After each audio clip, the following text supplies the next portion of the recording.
हमारे हिमाचल के ये देवता साहब जो शेषनाग के वंशज हैं और संकट में सबसे आगे खड़े रहने वाले 9 नाग भाइयों में गिने जाते हैं। न्याय के ऐसे प्रतीक जिन्होंने अपने छोटे भाई को बचाने के लिए खुद जलना स्वीकार किया था। इसलिए 100 दिन में हिमाचल के 100 देवी देवताओं की कहानियां सुनाती इस सीरीज में आज बात होगी देवता साहब रायनाग जी की, जिन्हें शासनी नाग और गजाई नाग भी कहा जाता है। कहते हैं इनका शरीर गज के समान विशाल है और स्वभाव शांत है, लेकिन भीतर तप, त्याग और तेज की ऐसी कथा छुपी है जो हर भक्त को चौंका देती है।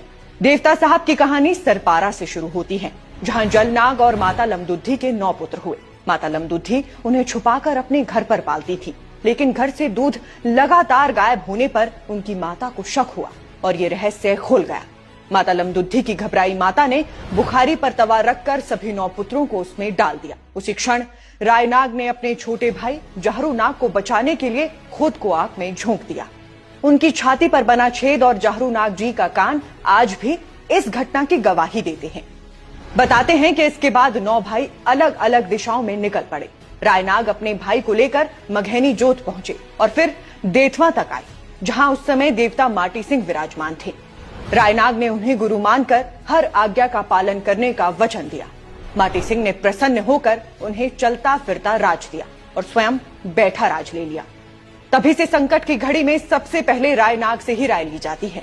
आज भी देवता रायनाग साल में 2 बार अपनी 4 फाटियों का फेरा करते हैं। पौष और चैत्र में जब मूल मंदिर में विशेष जागरण होता है तो 2.5 फीट बर्फ में भी बजंत्री और देवलू पूरी रात उनकी स्तुति में लीन रहते हैं। मान्यता है अगर इस सेवा में कोई ढिलाई करे तो मंदिर के आसपास शेर, भालू, डायन और आत्माएं दिखने लगती हैं। लेकिन देवता रायनाग मंदिर की रक्षा करते हैं और अगर कोई शक्ति का घमंड दिखाए तो स्वयं सर्प रूप में प्रकट होकर उसे शांत कर देते हैं। त्याग, पराक्रम और न्याय का जीवंत स्वरूप यही है हमारे देवता साहब रायनाग जी।